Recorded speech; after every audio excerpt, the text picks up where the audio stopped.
दिल्ली का रहने वाला सौरभ गुप्ता, जिसकी उम्र लगभग 21 साल की होती है, वो अपनी पत्नी से कहता है कि अब की बार गर्मियों में हम दोनों मिलकर वैष्णो देवी चलेंगे दर्शन करने।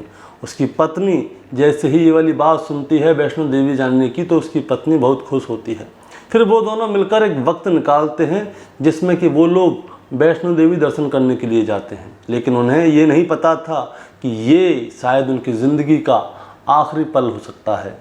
दरअसल वहाँ पे आतंकवादी हमला हो जाता है। आतंकवादी हमले में सौरभ गुप्ता की तो मौके वारदात पर ही मौत हो जाती है, लेकिन उसकी पत्नी ज़िंदगी और मौत से अभी भी जंग लड़ रही है। दोस्तों, इस हमले में न केवल सौरभ गुप्ता की मौत होती है बल्कि उसकी पत्नी गंभीर रूप से घायल हो जाती है। बल्कि इस हमले में 9 लोगों की मौत होती है और 33 लोग गंभीर रूप से घायल हो जाते हैं। दोस्तों, ये ऐसे मुसाफिर, ऐसे यात्री होते हैं। पहली बात तो ये लोग सभी भक्त होते हैं जो कि भगवान के दर्शन करने के लिए जाते हैं। दूसरी बात ये है, ये लोग हिंदुस्तान के अलग अलग प्रदेश, अलग अलग जनपद के थे, जिसमें कि सबसे ज़्यादा लोग रहने वाले थे उत्तर प्रदेश के अलग अलग जनपद के। जैसे ही लोगों के पास ये वाली खबर पहुंचती है कि एक आतंकवादी हमला हुआ है जो कि वैष्णो देवी जा रहे भक्तों के ऊपर हुआ है, तो लोगों के मन में बहुत ज़्यादा गुस्सा उठाया था, आक्रोश उठाया था। और सभी लोग ये जानना चाहते हैं कि आखिरकार ये आतंकवादी हमला किसने किया, क्यों किया और ये हमला कहाँ पे हुआ। आज की कहानी से हम लोग यही जानने की कोशिश करेंगे कि ये आतंकवादी हमला आखिर क्यों हुआ, किसने किया और भारत के किस कोने में हुआ। नमस्कार दोस्तों, मैं गौरव शर्मा और आप देख रहे हैं गौरव शर्मा सफ़र। दोस्तों, आज की जो सच्ची घटना मैं आपको सुनाने जा रहा हूँ, ये सच्ची घटना है जम्मू कश्मीर का एक इलाका है कटरा, और कटरा के नज़दीक ही वैष्णो देवी का मंदिर है। और बहुत ही संख्या में लोग माता वैष्णो देवी के दर्शन करने के लिए जाया करते हैं। और यहीं से लगभग 80 किलोमीटर दूर एक जगह लगती है शिवखोड़ी। दोस्तों, जब लोग वैष्णो देवी के दर्शन के लिए जाते हैं तो वहाँ पे जाके जो लोग माता वैष्णो देवी के दर्शन करते हैं तो लोगों के मन में एक उम्मीद होती है कि वो लोग शिवखोड़ी जाकर भगवान शिव के भी दर्शन करें। 80 किलोमीटर का ये सफ़र है। जिन लोगों के पास अपनी गाड़ियां हैं वो तो अपनी गाड़ी से चले जाते हैं, लेकिन जिनके पास अपनी गाड़ी नहीं होती तो वो लोग ऐसी बसों में जाते हैं वहाँ पे दर्शन करने की जिसमें सिर्फ यात्री हों, यानी कि सिर्फ भक्त हों जो कि वहाँ पे जाएं और दर्शन करके वहाँ से वापस आ जाएं। तो दोस्तों, वहाँ पे कुछ लोग ऐसी ही प्लानिंग करते हैं। तो वहाँ पे एक ड्राइवर होता है जिसका नाम विजय कुमार शर्मा होता है, जो कि कटरा का ही निवासी होता है। उसके साथ उसका एक साथी होता है, यानी कि बस का कंडक्टर, जिसका नाम अरुण कुमार होता है। उनकी ही खुद की एक बस होती है जिसका नंबर होता है JK02 AE 3485। उनकी ये गाड़ी होती है और उस गाड़ी में 53 लोग बैठ सकते हैं, यानी कि ये गाड़ी जो है 53 सीटर है। लेकिन उस दिन क्या होता है दोस्तों, टोटल उस बस में 42 लोग बैठते हैं। 9 जून 2024 का ये समय होता है। वो लोग यहाँ से उसकी बस में बैठ के शिवखोड़ी पहुँच जाते हैं। शिवखोड़ी में लोग दर्शन करते हैं और वहाँ पे पूरा दिन बिताते हैं। शाम का समय होता है तो विजय कुमार शर्मा क्या करता है, वो एक एक करके सभी यात्रियों के पास जाता है और उन सबसे कहता है कि चलो वापस चलने का समय हो गया। दोस्तों, शाम का लगभग 6 साढ़े 6 बजे का समय हो रहा होगा और ये बस शिवखोड़ी से लगभग 2-3 किलोमीटर अभी निकली ही होगी। रास्ते में पौनी मार्ग पर एक जगह लगती है तेलियाथ, एक गांव होता है। यहाँ से जैसे ही इनकी बस मुड़ती है तो अचानक क्या होता है, उनकी बस के सामने एक आदमी आ जाता है जिसके हाथ में एक बड़ी बंदूक होती है और उसने फौजी की वर्दी पहनी हुई होती है और उसके मुंह पे कपड़ा बंधा हुआ होता है।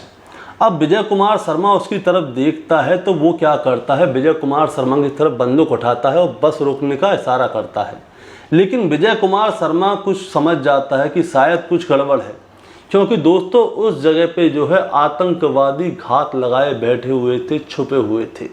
अब विजय कुमार शर्मा क्या करता है, वो अपनी सूझबूझ कर निभाता है, जिम्मेदारी निभाते हुए, क्योंकि उसके ऊपर 42 तीर्थयात्रियों की जिम्मेदारी थी। उसको लगता था कि शायद आगे कुछ गड़बड़ हो सकती है और ये उसको फौजी नहीं लग रहा था। तो वो क्या करता है, वो बस को फुल स्पीड कर देता है। तो जो सामने आतंकवादी खड़ा होता है वो क्या करता है, सीधे सबसे पहले विजय कुमार शर्मा के ऊपर ही फायर करना शुरू करता है। वो 3-4 फायर करता है। तो पहला फायर क्या होता है, वो विजय कुमार शर्मा के मुंह की बगल में होकर निकलता है। विजय कुमार शर्मा समझ जाता है कि यहाँ पे आतंकवादी हमला हो चुका है। तो विजय कुमार शर्मा थोड़ी गाड़ी को इधर उधर करने की कोशिश करता है और निकलने की कोशिश करता है, लेकिन तब तक में क्या होता है, जो दूसरी तीसरी गोली होती है वो विजय कुमार शर्मा के सर में जाके लग जाती है। अब जैसे ही विजय कुमार शर्मा के सर में वो गोली लगती है तो विजय कुमार शर्मा अपनी स्टीयरिंग से नियंत्रण खो देता है, क्योंकि उसके सर में गोली पड़ गई। अभी विजय कुमार शर्मा क्या कर सकता है, ड्राइवर बेचारा जितना कर सकता था उसने कर लिया। और एक गोली उनके बस के टायर में भी जाके लगी थी, जो कि यात्री बता रहे हैं। अब क्या होता है, वो बस 200-300 मीटर बस चली ही होगी तो अचानक से क्या होता है, बस का डिसबैलेंस हो जाता है और बगल में होती है खाई। वो खाई भी बहुत गहरी थी दोस्तों। अब क्या होता है, बस पलटते पलटते उस खाई में गिर जाती है। लगभग 200 मीटर की गहराई में वो बस जाके वहाँ पे गिर जाती है। अब जैसे ही बस नीचे जाके गिरती है तो लोग बस के अंदर जितने भी यात्री थे उन लोगों को ये नहीं पता था कि आखिर सामने क्या हुआ है क्या नहीं हुआ। दरअसल दोस्तों, जो यात्री थे जो शिवखोड़ी से आ रहे थे, वो सारे दिन की थकान मिटा रहे थे, एक दूसरे से बात कर रहे थे, दर्शन कैसे हुए क्या नहीं हुआ, जयकारा लगा रहे थे वैष्णो मैया की जय हो। लेकिन उन्हें ये नहीं पता था कि सामने आतंकवादी अचानक से आ जाएंगे और उनके ऊपर हमला कर देंगे। जैसे तो वो उधर में जयकारा लगा रहे थे, वैसे ही उधर से फायरिंग होना शुरू हो जाती है। बस अनियंत्रण होकर खाई में गिर जाती है। तो यात्री जो है वो समझ नहीं पाते कि क्या हुआ क्या नहीं हुआ। अब बस नीचे गिरती जा रही है तो बस क्या होता है, खाई में जाकर रुक जाती है। तो ऊपर से जो आतंकवादी होते हैं वो उस बस के ऊपर अभी भी फायर कर रहे होंगे, 35-40 फायर वो कर देते हैं। तो बस के अंदर लोग क्या करते हैं, चाहे कंडक्टर हो या दूसरा कोई व्यक्ति होगा, उसने कहा कि बाहर आतंकवादी हमला हो गया है, सभी लोग चुपचाप बस के अंदर ही छुप जाओ, नहीं तो आतंकवादी आके हमें मार देंगे। अपनी जान बचाने की कैसे भी कोशिश करो। जब बस उस खाई में गिरी थी तो दोस्तों सभी लोग जख्मी हो गए थे। उसमें 9 लोग तो मर ही चुके थे, जो आपको न्यूज़ में पता भी चल रही होगी। तो जख्मी हो गए थे तो लोग उस बस में से भाग नहीं सकते थे, क्योंकि बस का कचूमड़ हो गया था। तो अब क्या होता है, ऊपर से लोग क्या वो फायरिंग कर रहे होते हैं आतंकवादी। अब जब बस में से उनको किसी की भी आवाज़ नहीं आती तो आतंकवादी समझते हैं कि हो सकता है कि बस में जितने भी लोग हैं वो सब मर गए। तो उसके बाद आतंकवादी वहाँ से चले जाते हैं। दोस्तों, ये मामला इतना आगे बढ़ गया था कि लोग कुछ समझ नहीं पा रहे थे। दरअसल जब आतंकवादी ऊपर से हमला कर रहे थे तो कुछ लोगों ने बाहर हो जाके देखा भी कि बाहर कौन है। तो किसी ने 1-2 आदमी को देखा, किसी ने 2-4 आदमियों को देखा। तो आदमियों की जो गिनती है वो कंफर्म नहीं है कि वहाँ पे 3 थे, 4 थे, 5 थे, 6 थे। लेकिन बताया जा रहा है न्यूज़ के अकॉर्डिंग, सीसीटीवी में भी दिखाया जा रहा है कि कहीं पे 3 दिखा रहे हैं, कहीं पे 4 हैं। हो सकता है कि ये ज़्यादा भी हो सकता है कम भी हो, इस बात की मैं पुष्टि नहीं करूँगा। अब शाम का लगभग 6:30 बजे का समय होता है और समय आगे बढ़ता है और लगभग 1 घंटा बीत जाता है। सूरज डूबने वाला होता है और थोड़ी देर बाद सूरज डूब भी जाता है। अब दोस्तों, होता क्या है, नज़दीकी एक गांव है, गांव के एक सरपंच हैं जिनका नाम भूषण होता है। उनको पता चलता है कि नज़दीक में ही एक बस का एक्सीडेंट हो गया है, जो कि एक खाई में गिर गई है। उनको ये नहीं पता कि वहाँ पे आतंकवादी हमला हुआ है। तो वो लोग क्या करते हैं, गांव के 40-50 लोग आते हैं तकरीबन और उस बस के यात्रियों की मदद करने के लिए मौका वारदात पर पहुँच जाते हैं। साथ ही इस इलाके की जो एसएसपी होती हैं मोहिता शर्मा और यहाँ के गृह सचिव चंद्राकर भारती और जो जम्मू कश्मीर के बड़े बड़े अधिकारी होते हैं, गृह सचिव, मुख्यमंत्री, एसपी, डीएसपी, इन सब के पास ये मैसेज पहुँच जाता है कि एक बस के ऊपर आतंकवादी हमला हुआ है और वो बस कम से कम 200 फीट गहरी खाई में गिर चुकी है। अब जो गांव के सरपंच होते हैं भूषण, वो क्या करते हैं, अपने गांव के लोगों के साथ वहाँ पे रेस्क्यू ऑपरेशन चलाते हैं कि वो देखने के लिए कि इस बस में किस किस यात्री को कितनी कितनी लगी है, कोई ऐसा तो नहीं इस बस के अंदर मर गया हो। और साथ में वो पुलिस को फ़ोन करके ये जानकारी भी दे देते हैं कि यहाँ पे ऐसे ऐसे करके एक एक्सीडेंट हुआ है। अब यहाँ पर जो वहाँ की एसपी होती हैं मोहिता शर्मा और यहाँ के गृह सचिव चंद्राकर भारती, जम्मू के कमिश्नर रमेश कुमार, डीआईजी सुनील गुप्ता और जम्मू के एसएसपी विनोद कुमार, ये सभी लोग भारी पुलिस फोर्स के साथ इस जगह पर पहुँच जाते हैं। अब ये लोग जाकर सीधे उन यात्रियों से बात करते हैं कि आखिर हुआ क्या, कैसे कैसे क्या हुआ। तो पता चलता है कि उन यात्रियों की बस के ऊपर आतंकवादी हमला हुआ है। अब जब जो घायल यात्री होते हैं उनको बस से बाहर निकाला जाता है तो पता चलता है कि यात्री बहुत ज़्यादा गंभीर रूप से घायल हैं। तो दोस्तों जो एरिया है, इस एरिया का नाम है रियासी। रियासी के जो सरकारी हॉस्पिटल होता है, CHC केंद्र होता है और भी जो अच्छे हॉस्पिटल होते हैं, वहाँ पे इन लोगों को शिफ्ट किया जाता है और इनका इलाज किया जाता है। अब इन सभी यात्रियों की गिनती की जाती है तो पता चलता है कि कुल मिलाकर 9 यात्रियों की मौत हो चुकी थी, जिसमें कि एक 2 साल का बच्चा भी होता है और 33 यात्री जो हैं वो गंभीर रूप से घायल हो चुके हैं और साथ में इस बस के ड्राइवर और कंडक्टर दोनों की मौत हो चुकी है। दोस्तों अगर हम मरने वालों की बात करें तो सबसे पहले जो ड्राइवर होता है विजय कुमार शर्मा, जो कि कटरा का रहने वाला होता है, और उसका साथी अरुण कुमार, और साथ ही दिल्ली का रहने वाला एक लड़का होता है सौरभ गुप्ता, जिसकी उम्र लगभग 21 साल होती है। और दोस्तों जो उसकी पत्नी है उसकी हालत गंभीर रूप से घायल है। दरअसल दोस्तों बताया जा रहा है सौरभ गुप्ता जो है वो दिल्ली का रहने वाला है, उसकी उम्र 21 साल है, उसकी पत्नी की उम्र 19 साल है। जैसे ही उसके परिवार वाले लोगों को पता चला कि सौरभ गुप्ता की आतंकवादी हमले में मौत हो चुकी है और उसकी पत्नी गंभीर रूप से घायल है, तो उसके घर वालों का रो रो कर बुरा हाल हो गया था। दरअसल बताया जा रहा है कि इन दोनों की शादी अभी कुछ समय पहले ही हुई थी। जैसे ही उनकी शादी हुई थी तो उन दोनों ने प्लानिंग की थी कि हम दर्शन करने के लिए वैष्णो देवी चलेंगे, लेकिन उन्हें ये क्या पता था कि वो वैष्णो देवी के दर्शन के लिए जाएंगे और वहाँ पे आतंकवादी हमला होगा और इन सौरभ गुप्ता की मौत हो जाएगी। दरअसल अभी सौरभ गुप्ता और उसकी पत्नी ने देखा ही क्या था, उनकी उम्र ही क्या थी, उससे पहले ही उनके ऊपर आतंकवादी हमला हो गया। अब ऐसे ही राजस्थान का एक ज़िला लगता है जयपुर, और जयपुर का एक गाँव लगता है चौमू। दोस्तों यहाँ के एक ही परिवार के लोग 5 सदस्य होते हैं। पाँचों के पाँचों सदस्य यात्रा करने के लिए जाते हैं कि पता चलता है इन 5 लोगों में से सिर्फ एक सदस्य बचता है जिसका नाम है पवन। इसके भाई राजेंद्र सैनी और उसकी पत्नी ममता, इनकी मौका वारदात पर ही मौत हो जाती है।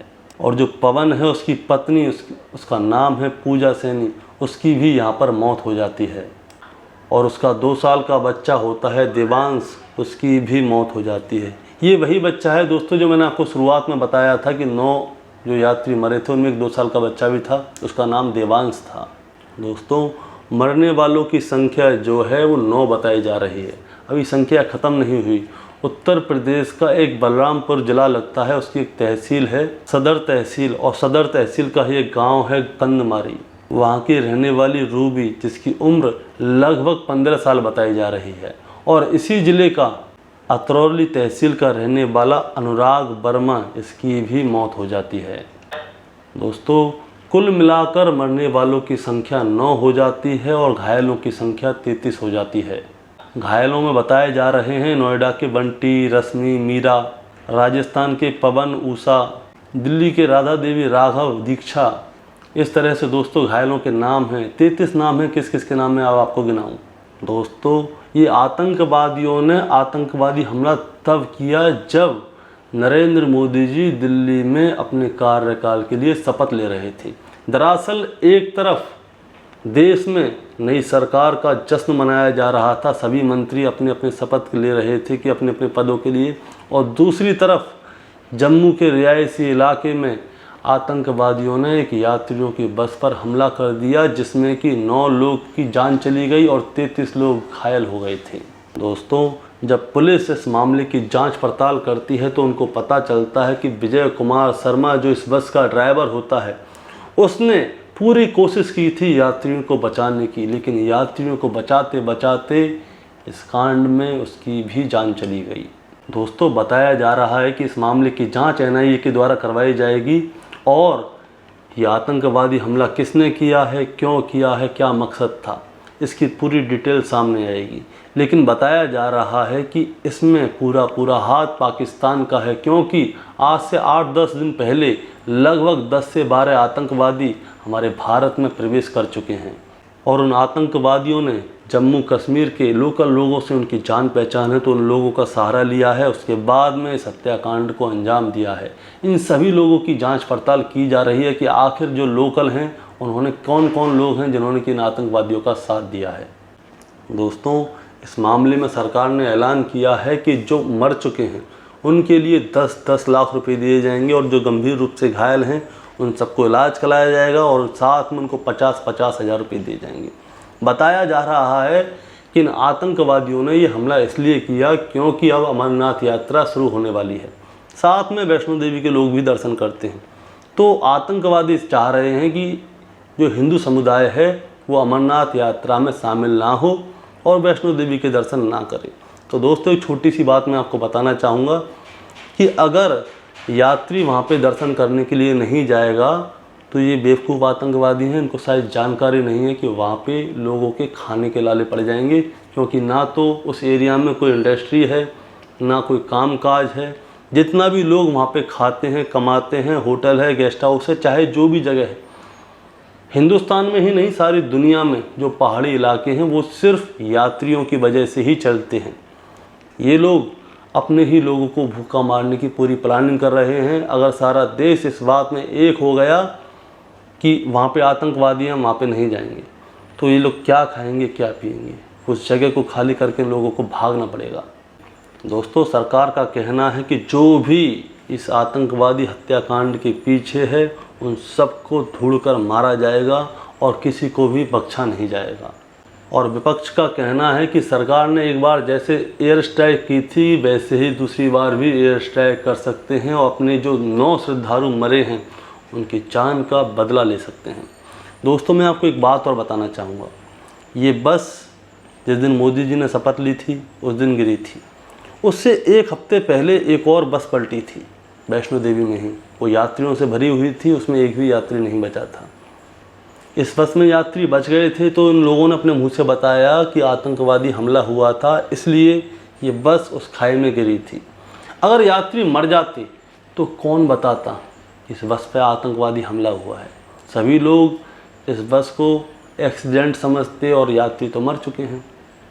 तो उस बस की जो बस अभी थोड़े दिन पहले गिरी है वैष्णो देवी में, उसमें अलीगढ़ हाथरस के आसपास के लोग मरे थे, सभी लोग मर गए थे उसमें। उसकी भी एक जांच पड़ताल हो जाए तो पता चल जाए कि वो बस अनियंत्रण होकर गिरी थी या उस पर भी किसी आतंकवादी ने हमला किया था। कुछ भी हो सकता है दोस्तों, तो ऊपर वाले जानता है क्या हुआ क्या नहीं हुआ। दूसरा, इस कहानी को आपको सुनाने का मतलब आपको परेशान करना या विचलित करना नहीं था दोस्तों, बस आपको सतर्क करना था। नमस्कार।